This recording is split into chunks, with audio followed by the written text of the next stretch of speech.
So I'm back with another review, Queen of Shadows, and she is thick, and I know how disjointed the previous one was, which was Air of Fire. That's why I had to check. The names get really confusing. And this is just thicker.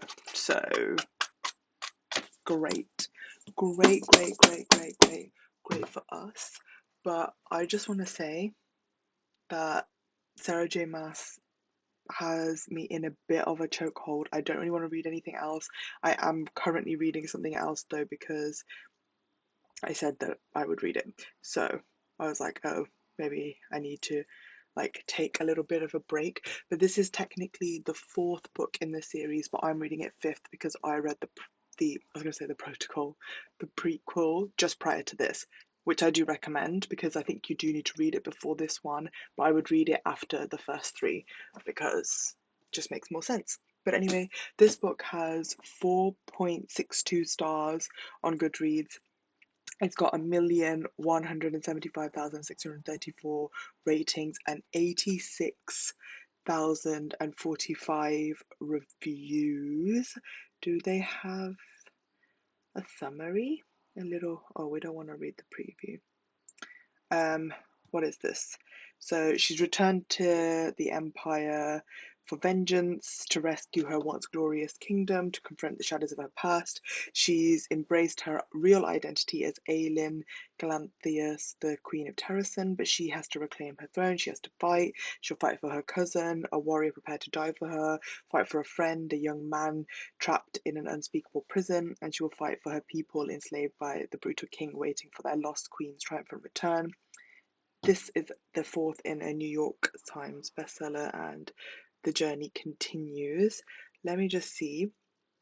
So one of the ratings, oh my god, this is from 9 years ago. This is a 1-star review. When my sister told me about an early review that she promised really bad things happened to, where am I? Oh, to our favourite characters in this installment, I didn't care. I didn't think that it was true. I trusted Sarah J. Maas, but oh dear, and nothing could have prepared me for what I was about to face in this book. And then she goes on. Oh god, she says, prepare yourself for the queen of bullshit. Oh, oh, I'm done with the SJM work. What she did to this series, to its characters, an insult to the readers. I mean, okay. If you think the way Aelin acts in this book is how a queen should be, word help y'all. Wow. Okay, it's really long, so I can't. Oh my god. They've put gifts in there. Another one from 9 years ago. Maybe the world should burn. That's a quote. I don't remember that being in there, but okay. Epicness. Apparently, this is the only word I can think to describe the Queen of Shadows in order to encompass its complexity and awesomeness. Because while I love Throne of Glass and Crown of Midnight blew my mind, Air of Fire broke my heart into teensy tiny pieces. Neither of these installments felt as grand as this one. Worlds collided, which I do agree with. Debts were paid, okay, and a queen rose to her glory. I'm not too sure about that last one, but super interesting. That is so funny. So I basically just read the top 2 reviews on Goodreads, and then it's pretty mixed bag, but a lot of people are giving it 5 stars. I personally would probably give it between 4 and 4.5. I do think that I like that the stories, like, so the thing that confused me about Air of Fire was that the perspectives, like the 3 different perspectives, were quite jarring. It was a bit confusing, like skipping from one to the next to the next to the next, whereas in this book we still have lots of different perspectives, but at one point they all kind of, you see the link, you see the collide. Anyway, I feel like that's enough chit-chatting, and so let's just get into it. I've got my notes here, but I'm just going to be trying to read along, so drink your water, guys. Hydration is key. I need to like get some like electrolyte sachet things because I really don't like those those like effervescent tablets. I really just don't They just don't agree with me. Also, I promise I have other t-shirts. It's just these ones are my favorite right now because they're just, I don't know, they're so comfy. Anyway, whatever. So, where do we pick off in Queen of start off in Queen of Shadows? So we get straight into it and we're in Dorian's mind, but we're not really in Dorian's mind because Dorian is trapped within himself. He's being controlled by the Valg, so there's a Valg inside him. His dad has basically made him wear the collar. When I was reading the first, so again, this book is also split into parts. So the first part is called Part 1, Lady of the Shadows. It's like Dorian doesn't remember anything. He can't remember himself. He doesn't really have his own thoughts because he's being cut off by the Valg, and so you get that. So when I was reading the first chapter, I'm like, who are we actually talking about here? But they're talking about he doesn't even remember who Sorsha is. He just has like vague flashes of memories, but he doesn't know how any of it relates to himself. So he can't remember anything, and nobody really knows that anything is wrong, really. And then we've got Aelin, who has now returned to Rifthold to destroy and conquer. She's left Rowan behind, and we're in the vaults. So the vaults is like, think the Hob in Hunger Games, think like the black market. So they're in the vaults where all the like illegal activity, like all the like nefarious stuff happens, and we see Aelin confronting A Robin. So straight up, that's why we're there, and that's why I do think you should read the prequel just prior to this one, so all of that debacle is fresh in your memory. So A Robin tells her that Aidan, who is her cousin, has committed treason against the crown because he was like a rebel leader, and he's going to be executed in 3 days. And it's basically, we find out a little bit later, but it's basically the king's plan. The king's plan is, oh, maybe Aelin will return to come and collect her cousin, so let's do a public execution, essentially. So everyone's like, okay, and then A Robin offers to help. Okay, girl, we'll see. So that Aelin can rescue Aidan, and then he also reveals that he knew about Aelin's identity the whole time. So even when she was Selena Sardathinian, he knew the whole time that she was actually Aelin, and that she was the Queen of Terrasen. Anyway, then Aelin kills the owner of the vaults, and people are like coming after her. So then she hides in the sewers, and that's where we meet Nazrin. So this is a new female character unlocked. I love female characters in these books. They just die too quickly. Not to say that's going to happen to Nazrin. You'll find out anyway if you read it or if you're continuing through this spoiler. But I just don't like how often the female characters die. But it's okay. I understand. But essentially, she works for the King's Guard as well. But she's in cahoots with Chow, however you say his name.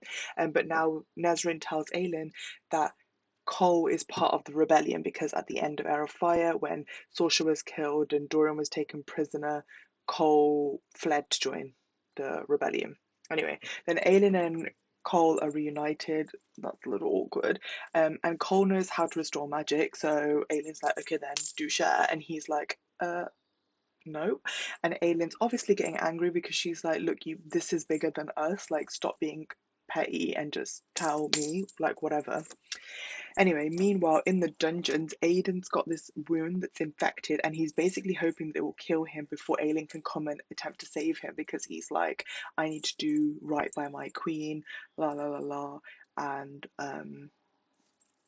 like I don't want to put her in danger, so she shouldn't come and save me, so I should save her from the king's trap and just hide my wounds. That's what he's doing. And then we get the awkward reunion with Cole and Aelin, and then Cole's telling Aelin exactly what happened. I told you, Aelin, Selena, all these names are getting confusing, but the main character essentially. He tells her what's happening, and that the rebels are trying to save anyone who can use magic. And then there's these like demon jewelry business. But then Aelin blames Cole for Dorian, because I feel like this is a bit of a revenge thing on her side, because the whole time Cole's been blaming Aelin for things. So she's like, look, I'm gonna have my back. You flipping fled. You're a coward. La la la la. And then she's like to him, Selena doesn't exist anymore. So that's basically like killing off the side of the character that like the soft relationship that you saw between Cole and Selena in Throne of Glass and Crown of Midnight. That's all gone. But Cole's actually like a bit afraid of Aelin and her power. And also we find out that he's basically in love with Dorian, which I guess we kind of saw the whole time, but I am gonna need a little bit of elaboration here because I don't think they mean like love like that kind of love. Like I think they mean like a brotherly love, but it's almost like a devotion. He has a devotion to Dorian that he would never have to anyone else, and that nobody else would like come in the way of that. I don't think it's like a romantic interest. Yet to be seen though. And basically he wants Dorian to be free. And then Aelin goes to her old apartment and she writes a letter to A Robin in which she says, I'll basically I'll capture a Valg demon for you if you help me rescue Aiden. And now we're going to switch over to Morath and where the witches, the Iron Teeth witches are. So Manon and her 13 are there, and Caitlin or whatever her name, Caltane or whatever her name is, the girl who was wrongly accused of betrayal, even though she did kind of have a part, but she was misled in Throne of Glass, and she was like basically enemy, kind of, like just mean girl. She was like Gretchen Wiener in Throne of Glass, but she's got one of the collars on as well, that she's wearing because of Duke Perrington. And then Manon and her second Astrid argue about whether they should just like leave and take the wyvern with them because they're technically like connected to these wyvern now, and the wyvern listen, so like why are they still doing what they need to do? Back in Rifthold, we get Lysandra, who shows up at the apartment, and she's got this little girl with her called Evangeline, and Lysandra tells her that A Robin has sent her to tell Aelin about the plan to rescue Aiden, but we also hear that we basically find out that Lysandra this whole time was in love with Wesley, who was killed by A Robin because A Robin killed Sam. That gets a bit confusing. But she brought a letter that Wesley had written, and she'd been keeping it safe this whole time. Um, and it basically explained everything that happened, and that A Robin was actually a traitor and all of that. And also they come to the distinction that A Robin had basically sent Lysandra because he thought that Aelin slash Selena would kill Lysandra, because last time she saw Lysandra she said, I'm going to kill you. But Aelin is now much more in control, and she also knows that A Robin is kind of a traitor, so she doesn't like cling off his every word like she did. And I think she realizes that her and Lysandra are more similar. It's just because they were taken in at the same time, and one was trained to be a warrior and one was trained to be a courtesan. Like they have a lot of similarities in the way that they came to be where they were and what they were seeking, and that they were both being used essentially by A Robin. Anyway, then Dorian tells the guards. So Dorian goes down, but it's like his his Valg prince form, goes down to see Aiden, and he can tell instantly Aiden's injured. So he's like, we need to get rid of this infection so that he doesn't die before the execution. So, and now Aiden's obviously annoyed. And then back in Morath, Duke Perrington is telling Manon that he wants to see if the black beaks can breed with the Valg, but witchlings, which is obviously like baby witches, are extremely, extremely, extremely, extremely sacred. And so they're a bit like, we don't like mess with that. And that's why her second Astrid argues with Manon, and that's like a big no-no. Like you shouldn't do that. Like you don't argue with your wing leader and stuff like that. So Manon demotes her to third, and then we also meet Elodie, and she's like this little girl. She's got a limp because of something that happened to her leg. She's really meek, and she's basically being used as a slave at Morath. More on her later. She's more important, but that's why I'm mentioning her. And then we get Lysandra and Aelin having a talk, and they're bonding over their hatred for A Robin. Yay for them. Also, we learn, I'm not sure if I have this later in my notes, but we learn that the little girl, Evangeline, that's with Lysandra, she has this like disfigurement to her face, and Evangeline tells Aelin that it was Lysandra who did it, and then Aelin gets annoyed and she's like, oh, maybe Lysandra is thingy, but then we find out that the reason that she did it was because it was the only way that she wouldn't have to train to be a courtesan. And so that's why Lysandra still works for Clarice as a courtesan, because she, even though her debt was almost paid off because of the money that A. Robin gave to Clarice, that Aelin had given to him to buy her and Sam's freedom, she basically, Clarice was like, well, now you have to pay off Evangeline's debts because you did this. And so that's when Aelin's like, oh, okay, that's actually kind of sweet. She sacrificed herself and her own freedom to keep Evangeline more free. Anyway, Cole then tells Aelin that they need to destroy the Wordstone Towers to release magic. Obviously, it wasn't that difficult for him to tell him. I don't know why he waited. Tell her. I don't know why he waited. And then Aelin. So this is the time when they're trying to get Aiden out. So it's like a heist mode activate. Aelin enters the castle and she pretends to be a dancer. There's word marks everywhere. And Aelin has to get rid of them so that she can do what she needs to do. And then the dancers start throwing this black powder, and she uses that as like a cover to rescue Aiden. And then Dorian tries to stop her, but Aelin covers herself with word marks, so he can't use magic on her. And then Dorian, like, she tries to speak to Dorian within Dorian, but he's not there. She's like speaking to the Valg Prince. So Aelin's going to kill him, but Nazrin stops her because of Cole, and then they escape. Obviously, that's going to enrage Cole. You'll see that later.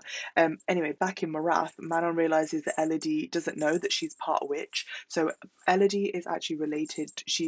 If you read the prequel, you'll see. But Elodie is actually related to Aelin. I think Elodie's mom was the person who helped her get out and then got killed, but then they thought that Aelin drowned, but obviously she didn't, and she was taken in by A. Robin. Anyway, all of this gets really confusing, so sorry if it's really hard to keep track of. But Manon also learns about the Valg, and also that they've entered the world and want to like breed.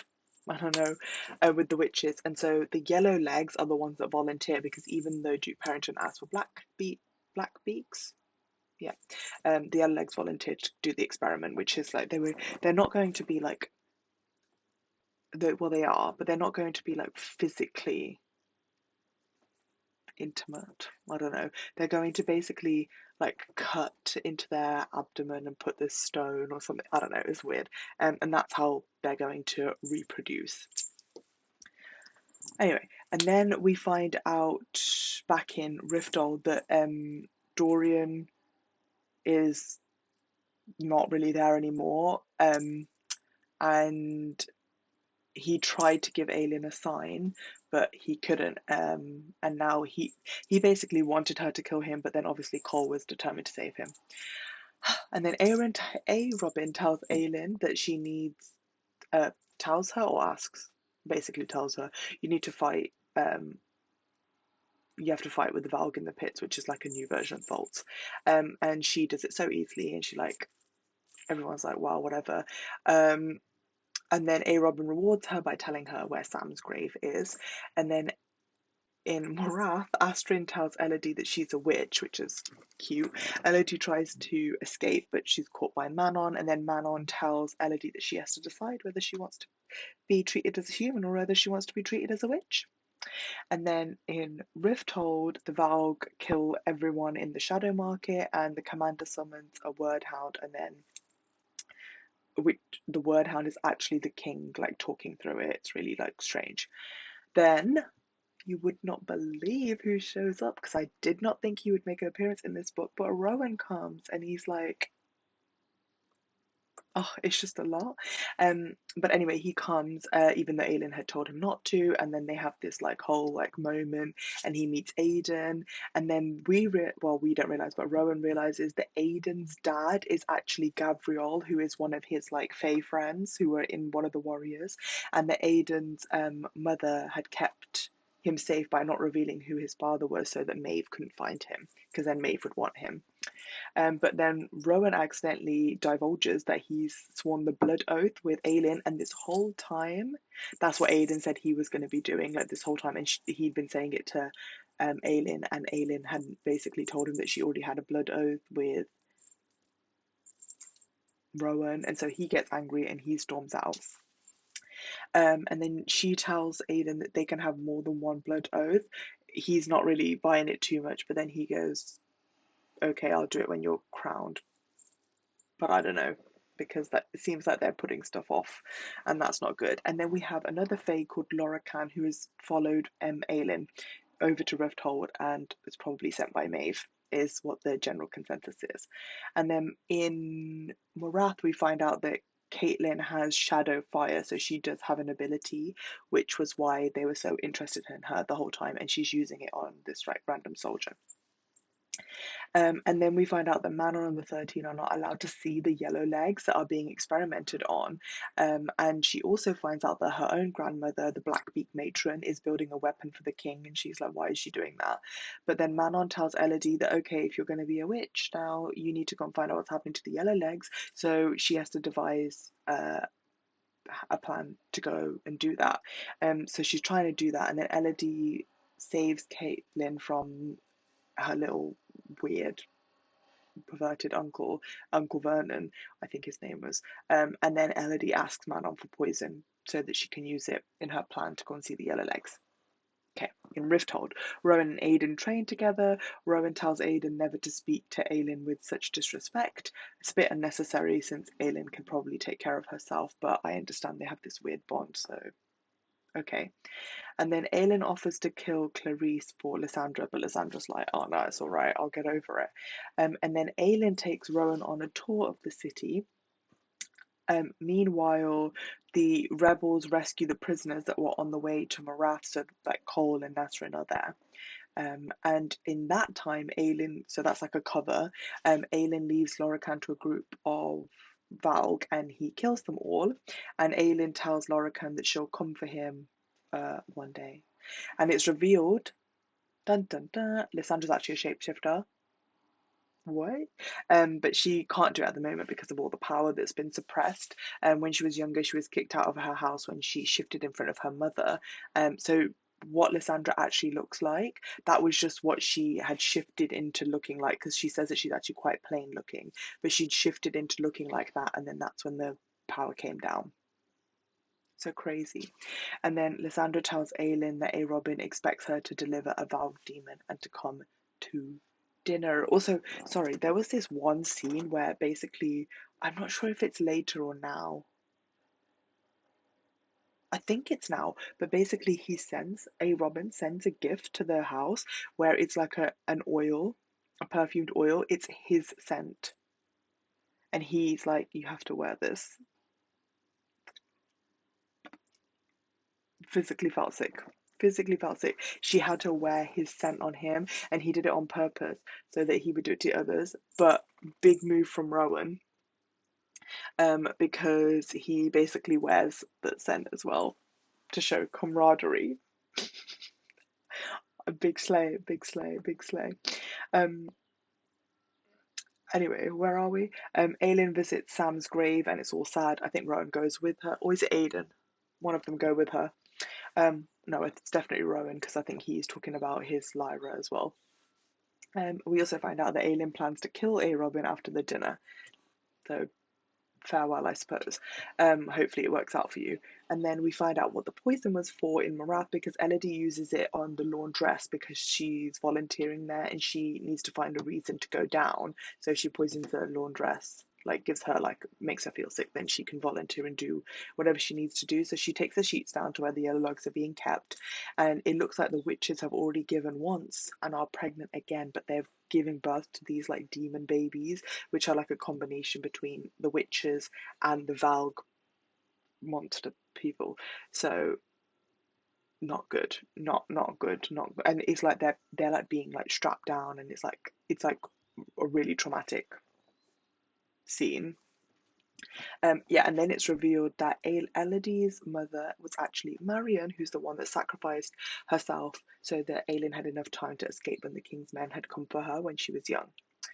And then Aelin and Rowan arrive at A. Robin's house for dinner. A. Robin interrogates a Valg commander that they captured, and we find out that the king has to have their blood to use the jewelry, and A Robin keeps the ring. A Robin then accuses Aelin of ruining his business because she like burnt down the vaults or whatever. And she pretended to be one of his clients when she rescued Aiden, and so that's caused a lot of trouble. Then, the way my mouth fell open when I read this, A Robin gives Aelin the amulet and then slips this creepy demon ring, the one that was used on the Val commander, onto her finger, and then he like cuts her hand or something and then like swallows her blood and then starts giving her orders, and it seems to work. And it's like, oh, he's like touching her. It was like weird. And nobody else could really do anything because they're all outside the room, but they can hear what's going on. But oh, it just made me feel sick. But what we actually find out is that Aelin was faking it, and she didn't. She chose a Val commander who didn't have good control over its host. So the host had given A Robin false information, and the ring that she'd given was fake, and not the actual one, and the whole thing about the blood was fake. So she's just pretending that she's in control to get the upper hand. Then Aelin tries to kiss Rowan, but he's like, don't touch me like that. And it's not because he doesn't want her to, but I think it's because he doesn't trust his feelings, and he's like, we shouldn't be doing that. But she's in her feels about it. And then that night, Lysandra slits A Robin's throat while they're in bed. This was the plan, by the way. It was always a plan that Lysandra was going to kill A Robin. Then Turn, Harding, Mullin are all trying to take over from A Robin, and Aelin interrogates Lysandra. Obviously, it's fake because she's the one that told him to kill. But then the master of the bank reads out A Robin's will, and he's left everything to Aelin. So everyone's like, "What the hell?" But she's switched it. She's switched it so that she gets what she wants. So the other guys want to buy back the guild and the house. She's like, "Okay, give me the money and I'll give it to you." By the way, this whole time there's going to be a lot of discourse about how they don't have enough money to like run their own kingdom, but now they're going to have money. So that solves that problem, I guess. But then Aelin decapitates A Robin's body just in case, because you never know. People like that always tend to come back. Then in Morath, we find out that the Duke wants Manon to give him more witches, but this time he actually wants Blackbeaks, and he demands that Manon and her 13 take him out on a ride with the Wyvern. So they go down to a village, and Caitlin uses her Shadowfire to destroy the whole village. In Rifthold, Aelin and Lysandra are doing some investigating, and they find out that there's this opium dealer in the shadow market who's also selling hellfire, and that's what Aelin wants, so that she can destroy the tower and therefore bring magic back. The supply of this hellfire is hidden in a temple for the god of truth, and there's all these like word marks of like in the temple. Sorry, I got something in my eye. And it's basically telling the story of Elena and Gavin, as well as like all the demon wars. And then the vow that was led by a king called Erewhon, who Elena and Gavin killed, but Gavin confessed as he was dying to the god of truth that he didn't actually end up killing the king at all. He just put him to sleep and sealed him in a sarcophagus underneath the mountain. And it's in the Black Mountains where the king is buried, and that's in Morath. And so we realise the king is trying to raise Arawan from his like long sleep. In Morath, Manon and her 13, or Manon's 13 specifically, refused to pick a coven for the experiment, and Roland, remember Roland, good old cousin Roland, begs Manon to kill him. So he's been taken over by the Valg as well, because he's been wearing the ring. But his true form, Roland, is creeping out through the possession, I suppose. And so she gives him what he wants, and she does. And then a message from Ren arrives, which states that the king is building an army at Morath, which has witches and wyverns. So now the rebels and like Cole and Aelin, everyone knows. Then Lorcan comes, and he pulls a knife to Aelin's throat, and he tells her that he has left Maeve, and he says but they're like, how can you do that? Because you can't betray the oath. And he's like, I'm not betraying the both oath. She doesn't understand. I'm doing this for her. So really, he's found a loophole because he is betraying her because this is not what she wants to do. But he is thinking that he is her salvation. Anyway, but he says that giving the ring that she gave in the previous book to Maeve was a mistake because it protects the wearer against the Val demon powers, and Lorcan plans to destroy the word key so that Maeve can't actually use them. But he wants the amulet, which is the word key, in exchange for the ring. Manon is, I think she gives it at this point. I can't really remember. Yeah, she does give it, and then she gets the ring that lets you be having the Val demon powers, whatever. And then Manon is summoned to meet her grandmother and the king in the forest, to see the weapon that the old witch has been building. This whole time, Manon is disgusted that her grandmother is like bowing down to a human king, and she's like, what the hell is going on? Like, why is this even happening? So she's highly suspicious. She's been having doubts this whole time, and the fact that Asterin and everyone have been saying to her, like, this is bad, like, it's bad. Have we even talked about Asterin yet?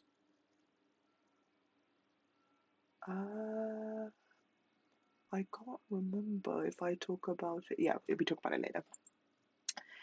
Anyway, where are we? Oh yeah. In Morath, Caitlin, we find out, has actually taken back control from her demon because she's been like chipping away at it over time. So the demon's not actually possessing her. She's also faking it. Reoccurring theme here. We love a female that fakes, I guess. And then in Rifthold, King's men come for Lysandra, because they've been told this is, even in death, A. Robin is doing the most. They find out that she's a shapeshifter. Don't even know how A. Robin knew that, but apparently he did. And then Cole brings news of the meeting in the forest and that they're going to take Lysandra back to Morath, so she's being transported. So this is what I mean. This is where the whole like crossover thing happens. So they all decide that they need to rescue Lysandra, and Aelin promises to Cole that she won't try to kill Dorian again. Not right now, anyway. And then the meeting takes place, and Manon's grandmother, who is terrible, reveals that she actually knew about the experiment and that she'd been ignoring all the distressing letters that Manon had been sending her because she thinks it's a good idea. Okay, whatever you say. Thought witch things were supposed to be sacred, sis. Anyway, Manon talks to Dorian, and this was, oh my god, the way my jaw fell open, the way my jaw fell open. The Valg is like kind of scared of her and is telling Dorian, don't speak to her. But then when she's speaking, the real Dorian keeps coming out. And then guess what? He remembers his name, before the demon had taken over him. And during that time, Aelin frees Lysandra, and she sees the matron slap Manon because Manon is like doubting her, as she should, to be honest. And now Coles thinks that Dorian is lost because he can't make up blood. I don't know. And then he runs into witches. Aelin distracts them by telling them that she killed Baba Yellowlegs, and obviously they don't like a witch colour. So she traps Manon and the group. Make a run for it. Manon catches up with them, and then Rowan takes an arrow for Aelin. This man, I swear to God. And then there's like this big massive fight, they just between Aelin and Manon. And Aelin goes, but at the end, Aelin goes back to save Manon. So now Manon owes her a life debt or a marriage or something. I don't know, something like that.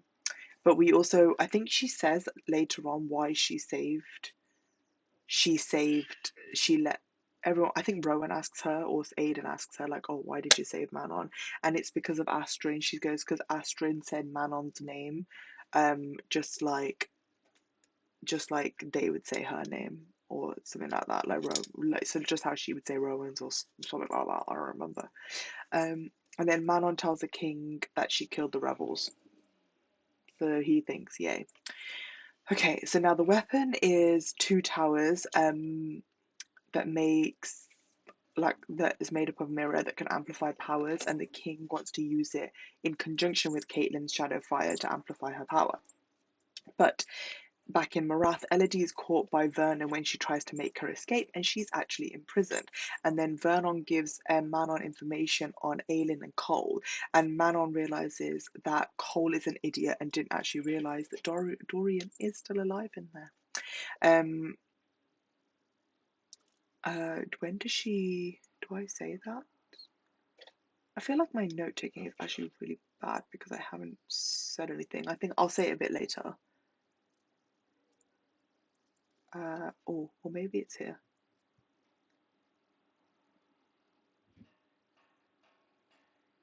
I don't remember. Anyway, now we get to Astrid's story. So we find out that 80 years ago she fell pregnant with a human, and Manon's matron, or grandmother, whatever, took her in, and it was all good. But then the baby was born still, so they were like, it was bad then. And then Astrid wasn't allowed to see the baby, but then also she was branded like sterile essentially, or something bad. I can't remember exactly what was branded, but they carved it onto her stomach. And the only two other people that knew were the other. So if let's just say that Astrid was second, even though she's not second, the third and the fourth knew, but Manon didn't know. Anyway, but Astrid had always been really good to Manon, and so Manon had made her second when she was coming up in power. But the grandma didn't say anything because she's like, oh, what it is, what it is. Otherwise, if that hadn't happened, Astrid would have been an outcast or whatever. Anyway, then Aelin pays off Lysandra and Evangeline's debt, so that's nice for them. There, they don't have to be with Clarice. And then Astrid and Manon go to Rifthold. This is where it is. And then I don't think I've said it, but they actually write on the wall like, oh, he's still there, witch killer, and so she knows what she's on about. Dorian's still in there. And then Lorcan tells Rowan that Maeve will probably want to put a collar on Aelin. Rowan gives Lorcan the fake amulet and the ring. Oh, that happens now. Sorry, I got a bit trigger happy earlier. That happens now. Rowan gives the fake amulet to him and takes the ring. Cole says sorry to Aelin for everything that's happened. I mean, to be honest, it's about time because this man's so hot and cold, I'm getting confused. And then Nazra makes Cole promise that he needs to walk out of the castle. I'm not going to say anything about that yet. And then we finally get the Rowan and Aelin kiss because we all knew that it was going to happen, right? Like, it was going to happen at some point. Now, at the end of Queen of Shadows, sorry, I feel like I've been speaking for so long, but even I'm slowed down in my seat. Sit up straight, get yourself together, girl. Aelin doesn't want Lysandra to be involved with what's going on, so she tells her you need to take Evangeline out of the city.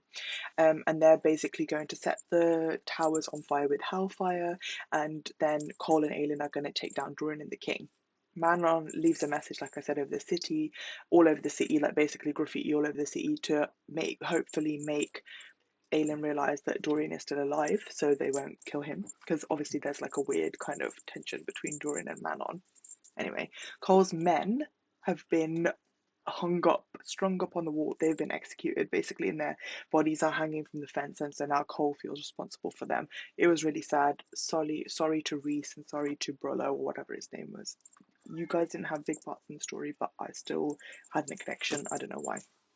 Anyway, Aelin then pretends to still be loyal to the king, and she pretends to be Selena again and the champion, and she gets Cole to bring her to the king. And then she gives the king 2 fake rings and said that they belong to the king and Prince of Wendling, who were the people that she was sent in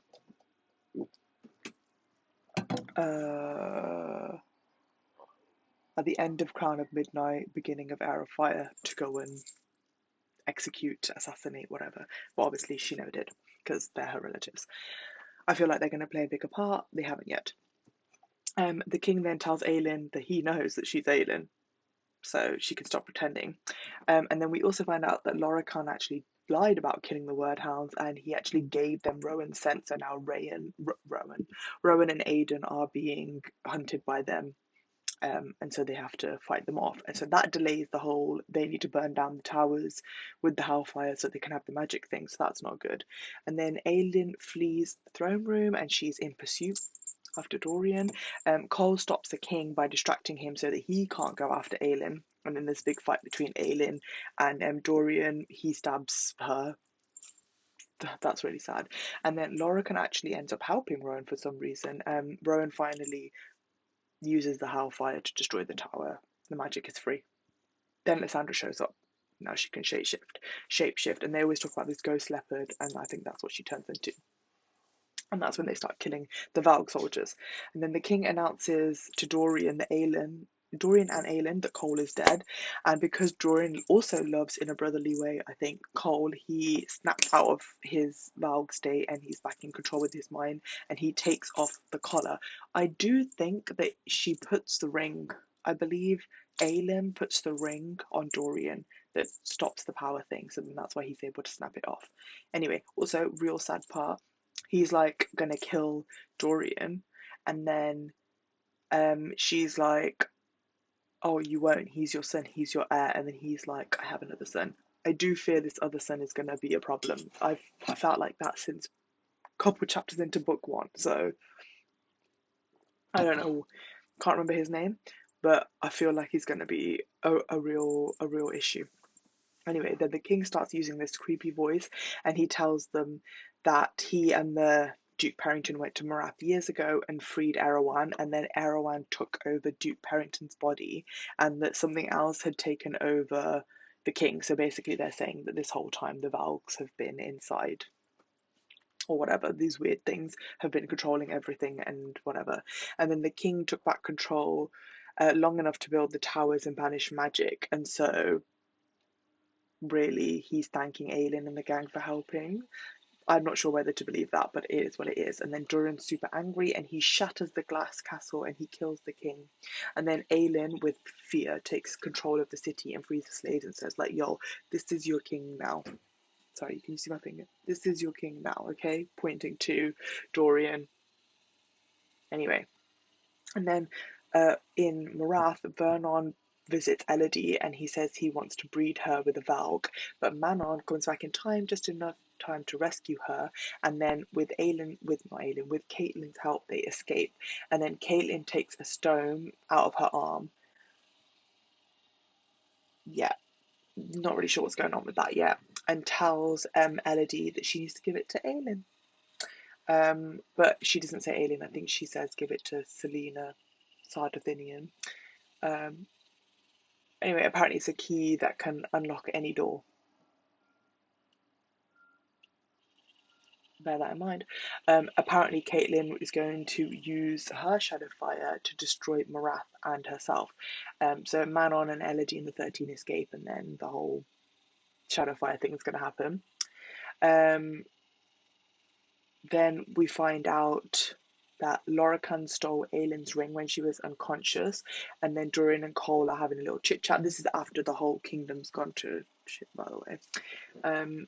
But we also find out that Cole is now paralyzed, and then he makes a terrible joke about like not being able to fulfill Nesrin's promise of walking out the castle because he can't walk. I'm not laughing because it's not funny, but I see what she was trying to do. Anyway, now Cole is the king's hand, Nesrin is captain of the guard, Manon sends Elodie to Terrasan to find Aelin. She's not there, but okay, but she will be. And Lysandra receives land from Aelin as appointed the lady of said land. Dorian frees all the kingdoms that were conquered by the king, and then Perrington and Vernon have actually survived in Marath. Don't know flipping how.